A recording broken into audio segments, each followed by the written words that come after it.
Yeah, thank you so much for having me. This is awesome. Of course. Yeah. So this podcast is about your journey in music and how you got to where you are now. And we'll talk about the new film you have out.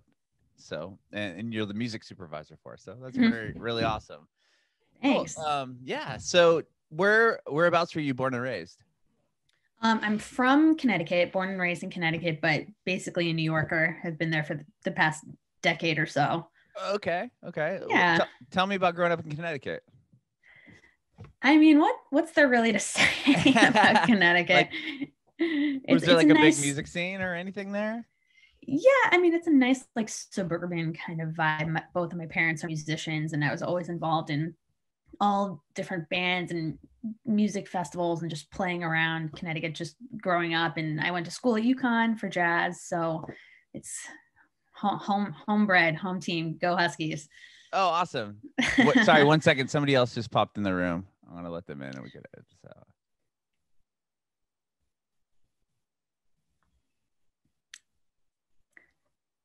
hello.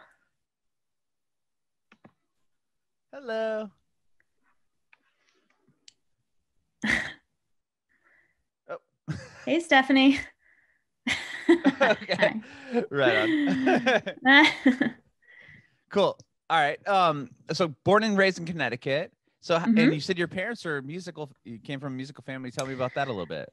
Yeah, actually, both my parents are bass players, so that's kind of where I came in. Yeah, and my grandpa was a musician. And it just runs in the family. It's always been a huge part of my life, and were they like in the main part of my life? Yeah, were they in bands and stuff, or yeah, players? Oh, cool. Yeah, all the above. Now they're both music teachers. But yeah, they were doing the freelance thing for a long time. That's cool. Did you get to go to their gigs and stuff as a young kid? How was that? It's fun. It was just like a part of my growing up life, and I got the bug by going to see them play and concerts that they would put on and things like that. But yeah, super fun. That's awesome. And so you obviously went to the bass. Your parents are both bass players. Yeah, it was not an option to not. How old were you when you started playing bass? I think it was 8 when I started electric, and then in high schoolish when I started upright. Oh, okay. Wow. Electric bass at 8 years old. Were you learning like other people's songs, or how did that work? Yeah, I mean, basically my dad was like, here you go, we're doing this. And I was like, all right, can you teach me like Britney Spears songs and things like that I'm like growing up with? And he's like, no, we're going to learn Earth, Wind and Fire. We're going to learn Jackson 5 and all like Jocko. Right in the deep end. Huh? Yeah, he was like, here you go. That's cool. Yeah. And you said you started playing upright bass. Were you in the band at school? Yeah, I was always doing bands and playing in like musicals around town and jazz gigs and just the whole, you name it. But yeah, I picked up upright to just be more versatile in the music community, Sure. And from there, like, how did you get involved with playing bass with other people? And I know you, like, obviously the music supervising thing was, but a little bit down the line, but how are you, like, were you playing with people around your neighborhood? Like, tell me a little bit about that. Yeah, I was always playing. And when I went to school at UConn, I was a jazz performance major in music ed, but I was always going in and out of town to New York and around Connecticut, just playing with people. And actually right after I graduated, I got the gig through Alex Lacamoire, who's now this like super successful like orchestrator of Hamilton and Fosse Verdon and everything. He hooked me up. I auditioned with him to actually get the In the Heights tour, which is now being turned into a movie. So it's like all come full circle. Wow. And yeah. So that was like right out of school. And then that led to another tour with Book of Mormon. And then I kind of got into the New York life. I moved into the city and just started doing Broadway shows and freelance and all of the above. And then that kind of got into music supervision. Okay. From there. Okay. So did you went to college for music then? I did. Okay. With that, like, how'd you get in? Did you have to do like a bass audition? Did you go in as a bass player? I would think. Yeah, bass player, you know. Like, how's the audition process? Was that nerve-wracking or not really, because you had been doing it for so long? I don't even remember that audition process. I mostly remember just the In the Heights audition process, because I would meet up, I would send in my playing along to In the Heights to Alex Lacamoire, and then I had an audition with him, and it was definitely a little stressful, but it worked out, and auditions are scary either way. No right. I can imagine. Yeah, because you're being judged right there on the spot. So you had to submit a tape or something to him to get the original meeting? Yeah. It was like a 3-part audition process. And the first part was I had to record myself playing a couple of the songs from the show. The second part, I can't remember what the second part was, but the third part, I actually met up with him in New York at Michiko Studios, and I played for him. We played together. He kind of gave me some, just threw some things at me to see if I could adapt. And luckily, I guess I did, because it worked out. But sure. Yeah, it's a very, very intimidating process, but I love that show. It was an amazing experience. So that's really cool. So you were playing, you said Book of Mormon. Like, how does that work? So you get in the show, you get to play on Broadway every night for a certain amount of time, and then the show goes on tour. Like, how does it work? Yeah, so basically, once the show goes to Broadway and it's doing well and selling really well, they do a tour of it, so a national or international tour. So I did the In the Heights and Book of Mormon national tours, and it was right after Book of Mormon came out, so Matt and Trey were there the whole time. Wow. Like in the beginning. Yeah, I got to hang with them. That's so cool. It was so cool. We were in Denver, so it was their hometown, and the premiere was crazy. Like Cher was there, Les Claypool.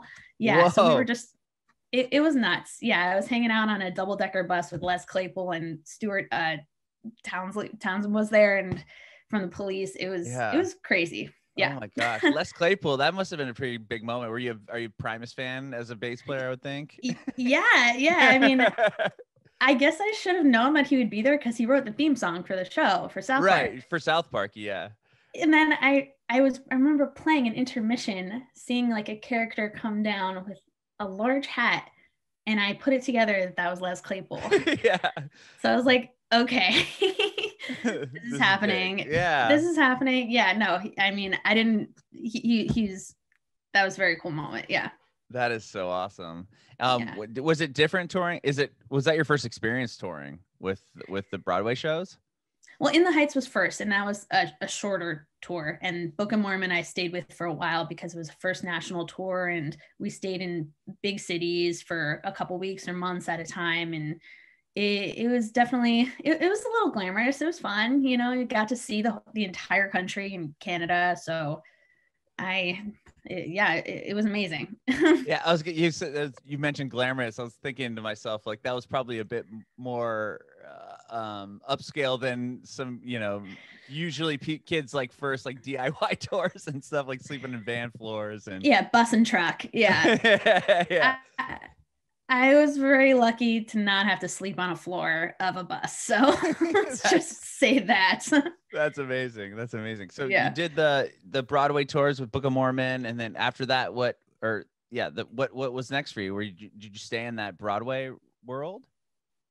I did a bit. I came back to the city and kind of just hustled like crazy, and I just said yes to all gigs, and played a lot of Broadway, but played at Rockwood, or played at, any place and club that or with whoever I would be able to. And that eventually led to my stint with the Band's Visit on Broadway, and playing on the record. It won a Grammy, which was really exciting. Wow. And did you get to go to the awards and everything? The Grammys, no, I was not invited to the actual ceremony. I wish. That's I got cool, a little certificate, but it was really cool. But so I did a lot of that. I would sub at Hamilton and Evan Hansen and all sorts of things, and played with Sara Bareilles a few times. She's amazing. And how did you get that gig? Did you know her, or how did that happen? Actually, again, through Alex Lacamoire. He's just my savior, mentor, man. But Sarah's kind of in the Broadway community. She's definitely in the New York scene. You know, she wrote Waitress, and we had a lot of mutual friends. So we got together and we worked it out and worked out harmonies. I was singing with her. We played on Colbert. It was so much fun. I was going to ask you about that because I saw on your Instagram you have a picture of the pass for Colbert. Yeah, was that cool? Had that been your first? Was that your first like TV performance experience? Not my first TV experience. My first time playing on Colbert, and yeah, I mean it was awesome. It was an all-girl band, like all my friends. So we just were able to premiere her new song. And actually, another cool gig we did together was at the Museum of Natural History for a Lorne Michaels gala for all of the SNL people. And you know that big room with the giant whale? Oh, sure. Have you seen that? We were directly under that. Under the whale. Under the whale. Under the whale tail. Wow. That's cool. Yeah. So Keenan was right over there when we left. It was just like, it was really awesome. New York moment for sure. Definitely. When you played like on Colbert and you do the shows or the television performances, I saw you played on Fallon and like stuff like that. Is that nerve-wracking playing like on TV versus playing, you know, on the tours or live? Yeah, I mean, you're basically getting one shot, maybe two to nail it. So, and it's a lot to pay attention to when you're playing shows or playing concerts, like the whole country isn't watching normally, and you have more than one shot to get it. So it's a bit of pressure, and you want to deliver for the person you're playing with and the artist and everything like that. And yeah, it's really exciting to just be in a TV studio. Right. Yeah. It was kind of like I can imagine that being kind of a very big moment, actually. You know, you're sharing the stage of like Fallon and Colbert, like these massive shows, and to be able to share the stage with, you know, Sara Bareilles and other people. That's really cool. Well, it was funny. I mean, right after playing Colbert, I walked on to my show and played the show at night. So it's just like, oh, really? That doesn't stop. You just keep going, you know? Was it with Sara Bareilles or was it with the Broadway show? That was the band's visit on Broadway. So oh wow, that's cool. That was a double day. Yeah. And you played the NPR Tiny Desk concert as well? Yeah, that was so much fun. Oh my God. Who were you on with that? Was that Sara Bareilles? No, that was the band's visit. We were actually the first Broadway show to play on Tiny Desk. Wow, I didn't know that. Tell me about that a little bit. I love the Tiny Desk concerts. It's like my favorite thing to see. I know. I just like seeing the set, like The Office. It's literally The Office just in real life was an out of body moment because you're so used to seeing it on your computer or whatever. But it was really, really cool. Everyone was super nice there, and they just really appreciate obviously live music and putting together these unplugged acoustic versions, and I loved it. Yeah, I had to lug my upright all the way there, but oh, you did? On the Amtrak, yeah. Oh my glamour. Gosh. The luxury of it all. Yeah, those Tiny Desk concerts are just so cool. I any band that does it, I'm like, oh, I can't wait to watch what they're gonna do, just because it's so, the way they do it is just so brilliant. Yeah, and like being there with like Tony Shalhoub, Monk was just like he's hard, but like performing like on a concert with him was really awesome and adorable. And adorable. I love that. It was adorable. So how did you get into music supervising? And I want to talk to you about the new movie that's coming out. Yeah. I mean, being a part of the freelance musician world, you meet all sorts of people and you play with all sorts of people. And one of the people I played with over the years was Rebecca Hall. And we actually, she's an amazing singer. I don't know how many people know that, but she's really eclectic. Yeah, I mean, her mom is a famous opera singer, so I think it runs a little bit. A little bit in the family. A little bit. A little bit. But she and I were introduced to each other through a mutual friend, Dan Lipton, who's a fantastic pianist and actually contributed to the film a little bit. And you know, the four of us, drummer also, we would get together when we were all in town from different projects, and just as a way to get our creative juices flowing for something we weren't getting paid for, you know, something for fun that we could pick what we wanted to play. So it was just really eclectic, like Arctic Monkeys and Nina Simone and just whatever we felt like playing. So Rebecca and I had known each other for a while, and she kind of talked to us about her directorial debut, which was Passing, this new film. And I, for a while, had been wanting to get into music supervision. So I approached her and I was like, do you need help with the music team? And that quickly turned into me becoming the music team. Wow. So it was just, timing was everything. It was, she's awesome. We already had, a musical friendly rapport. So it felt very natural. And that's cool. Yeah. Well, with that, like for people that wouldn't know what a music supervisor, what exactly did you do for the film? Yeah, well, it's basically overseeing, all of the musical related aspects of the film, whether that's from pre-production, when you're doing pre-records, planning like an on-screen performance and getting playback together, converting files, making sure you contract musicians if they need to be on screen, and to production and making sure that everything goes down okay when they're filming, and post-production it's licensing and clearances, all the legal stuff, kind of making sure all the I's are dotted, T's are crossed, and cue sheets. It's a lot of responsibility. It's definitely a lot of creative and administrative, which I love. I love racing around to all the different things, talking to rights holders, figuring out along the way.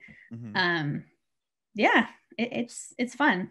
So do you choose like the songs that are in it?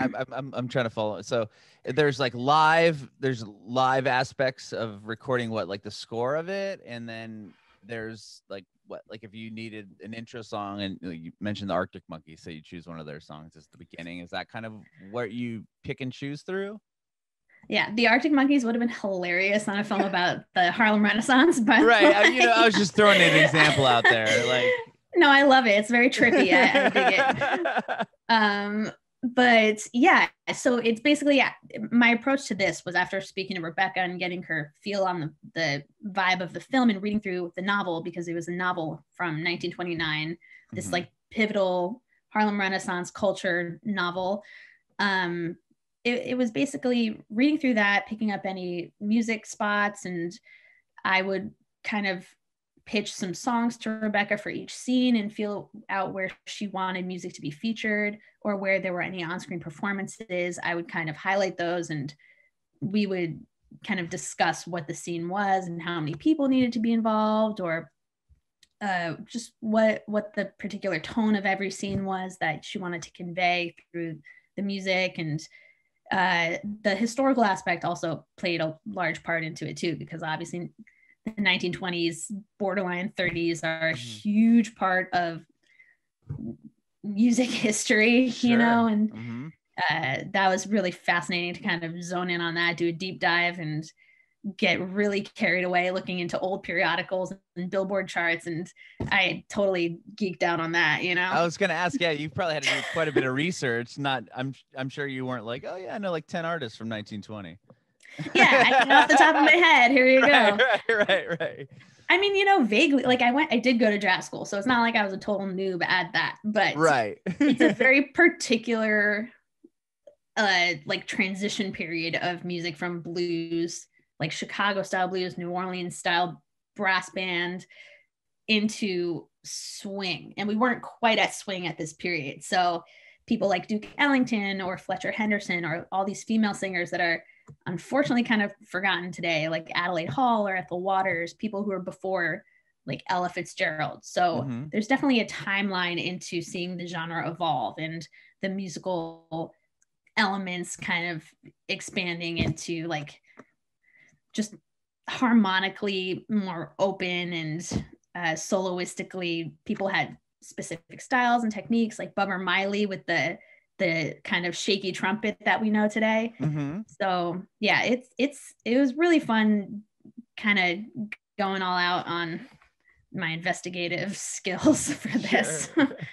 Was that the first experience you had as a music supervisor? Yeah, actually, I'd been wanting to incorporate that into my arsenal for a while, and I while I was on the road with Book of Mormon, I took a class on Berkeley Online with Brad Hatfield on music supervision. And that was years ago, but that kind of was where I was like, I want to do this. But as a freelance hustling musician, it's hard to kind of do both, put effort into everything. But, this felt like the perfect opportunity. And it's funny, I definitely didn't stop working as a musician while I was doing this. I think I had 3 different shows while production was happening. So I was just trying to answer emails during like an 8-measure break playing. Yeah, it was nuts. I don't know what I was thinking, but I loved it. I mean, I thrive when I'm like, just like under the gun, doing a million things. So yeah, I was like playing, like I have 10 seconds to like check an email. Oh, so you would put in the middle of the performance, you'd be on your phone on the checking an email. That's awesome. Don't tell anybody. Yeah. I want secret. Gotta do what you gotta do. Yeah, exactly. That's I trust you. That's awesome. And then what about seeing the film come to life? I'm sure you've seen it in full now. Was it cool to see all your hard work kind of, linear in the movie? Yeah, I mean, there was so much that went into this movie. I think when we first started, there wasn't as much music as there ended up being. So along the process, we kind of added more, and it became definitely a big element to the film. The score was so many different layers of actually this one pianist named Imahoy, who Rebecca, this was the first thing she told me, was this what Imahoy inspired her in writing the script. So she needed to have her as a part of the score. Oh, okay. And so that was my first task. But I didn't realize at the time that Imahoy, she's a 96-year-old Ethiopian nun who lives in a Jerusalem monastery. So you had to track her down? Yeah. Oh my gosh. There were a lot of elements to it, and this was my first clearance ever, so I learned a lot along the way. But essentially, Imahoy, she was Ethiopian, and she escaped Ethiopia with religious persecution. She left, then she became a prolific songwriter and released one album in the 60s, and then gave up music completely and joined the nunnery, as one does. Sure, so, as one does. And so the clearing process to obtain the rights was kind of tricky because, when you have this religious association, you want your music to align with those values. Right. Sure. But with our film, Rebecca kind of wanted to feature her songs throughout, like kind of weave it into this patchwork along with Dev Hynes, his score that he composed for the film. So ultimately we had to just place the music wherever Rebecca wanted and like pray to any person that they would go for it. And luckily they saw it and they loved it, and that's good. There was no backlash there as far as like no, I don't want this in this part or whatever. That's cool. They went for it, and we used one song 13 times, so it was a lot. If they didn't think it lined up with her religious values again, then it would have been a problem. We would have had to think on our toes. But luckily, I mean, I'm just thrilled that it worked out for Rebecca, because that was like her first vision, I would say, for the film. Sure. And then getting it you're going to premiere it at the Sundance Film Festival this year. Yeah. That's big. Have you ever been to Sundance before? I have not, and I'm so sad that it's virtual and I cannot go, but it's, how are they going to do that? Do you know, are they going to, like, you can sign on to like a Zoom type thing and watch the movies like from your home? Like how is this going to work? Yeah, you basically buy tickets, and I think there are a limited number of tickets to keep it with the art house exclusive vibe. So yeah, you can watch it from your home, and there it is. That's bizarre. That's crazy though. I mean, what a like, it's going to be the first time ever. So that's kind of a big moment too, that this has been virtual. I mean, to get the film there and have it kind of in a weird like time period. Definitely a memorable moment, but yeah, no, I'm stoked about it.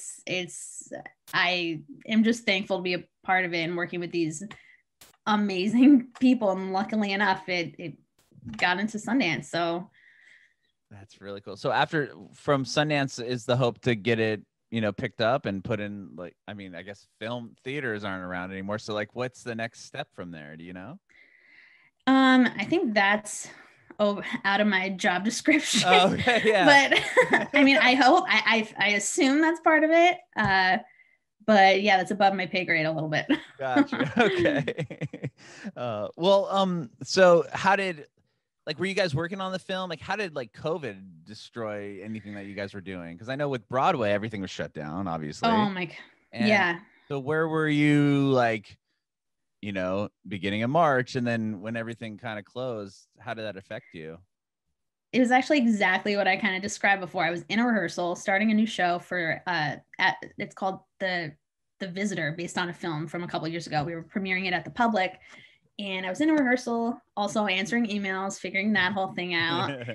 And we just kept getting word that Broadway was shutting down. Everything was shutting down. Tom Hanks has it. And when Tom Hanks had it, that's real. Like, it was real. Make no mistake, this is a big deal. Mm-hmm. So everything got shut down, and we were a little ways into post-production when everything shut down, but then we had to do everything remotely, and it was very, very tricky, especially this one scene that we worked really hard on, that takes place in a speakeasy. So it had this small combo playing really, really tight shots of jazz, meant to be like after the gig, just to hang for Tessa Thompson and André Holland, which, seeing them on set, and they were both so sweet. It was really awesome to be around them. But we had done pre-records for this because I was only allowed two actual musicians to feature up close, and then 2 actors. So pre-records was just the best way. But ultimately, we decided to do some retooling and had some public domain kind of educational experiences, let's say. And so I basically produced new sessions, some re-records from home with these 4 incredible jazz musicians. It was, thankfully I had experience with producing and arranging and Logic, because the music editor and I, Chad Birmingham, was kind of a tag team effort. So the musicians would send us their tracks that they recorded, trying to sync up to the already edited film. Yeah. We like retrograded this whole scene. It was nuts. It was so much fun though. So they sent us back the original tracks. We kind of individually edited their tracks to make them sound like stylistically cool and what someone would play, like a solo or a piano part, and then put them all together and then edited them together to make sure they all fit together. Nothing was clashing, nothing was going over each other, stepping on each other. And on top of that, lining up with breathing or fingerings that were featured. They were so close up, but it was quite an undertaking to do remotely. Normally you just book a studio for an hour and call it a day, but hammer it out this way. I'm sure that made the process take quite a bit longer. Send files and everything else.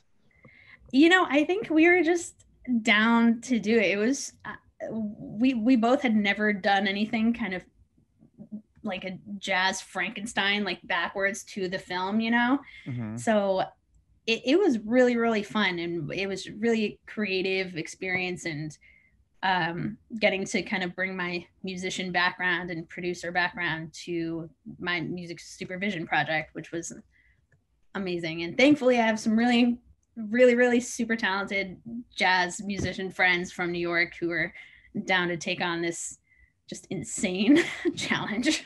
Sure. Wow.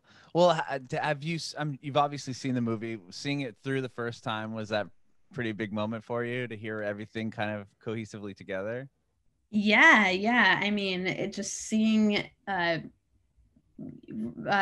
Rebecca's choices and how everything flowed with the tone of the piece and the historical nature of it. And there were some really, really interesting scenes that I love to watch. One of them was towards the end. It was our final cue, and this one was up for debate for a while because it was the one song that we wanted to have lyrics. Everything else in the film was just instrumental. I mean, it didn't really call for lyrics, you know. So this one was really important because it was this pivotal part of the story where our two main characters, after living these alternate realities, like the stories about like racial passing. So one of them is living as a Black woman and one of them is passing as a white woman, and they're both kind of dancing around the different outcomes and consequences as we learn at that moment. And in this scene, it's kind of like unspoken between them that they know that, like, they recognize what these differences will bring about. And the song we chose is Someday Sweetheart, which the lyrics are just represent like a longing and a kind of resigning to your fate, almost like it's sorrowful, and you know, getting what you're putting out into the universe, almost like it's coming back to you. So and we chose it as a female voice. So Alberta Hunter, we found this amazing recording of her singing it, and it really captures the tone of these women looking at each other, being like, you know, it was nice while it lasted, kind of thing. And yeah. Wow. That's well, no, sure. Well, I mean, so the film it's going to premiere at Sundance, and then how can people see it after the fact? Will it be like online, or do you know? I don't know. I would love to know, but as far as I know right now, just we have two screenings at Sundance. One of them is the premiere is on January 30th at 6, and the second showing is, I believe, the 1st of February at very early in the morning at some time. But for now, those two screenings are happening, and we'll see after that. Hopefully it'll go bigger and better and amazing, you know, all the above. That's amazing. Well, thank you so much, Alex, for talking with me today. I really appreciate your time. Yeah, thank you so much for waking up early with of course me, chatting and having me. Yes, I do have one more question for you before I let you go. I want to know if you have any advice for aspiring artists. Ooh, aspiring artists, like singer-songwriter, composers, like, or musicians. Any musicians in general. Yeah, I mean, for me, kind of what helped me just keep going was to say yes to everything and just really, really hustle to the point where you have almost no life, just because you're really hungry to keep working. And you know that what's the adage of preparedness plus opportunity equals success, or something like that. That's like definitely a musician kind of phrase, like putting your 10,000 hours. But you know, you should be prepared for, if you're a songwriter, to have enough songs to go for a show, to be featured, or you know, to be versatile and involve yourself in as many scenes as you can, and just be a cool person to be around. Also, no one wants to be around someone not fun, but yeah. So just be enthusiastic, be cool, and be prepared, and just also be prepared to hustle real hard. And that's what worked for me, I think.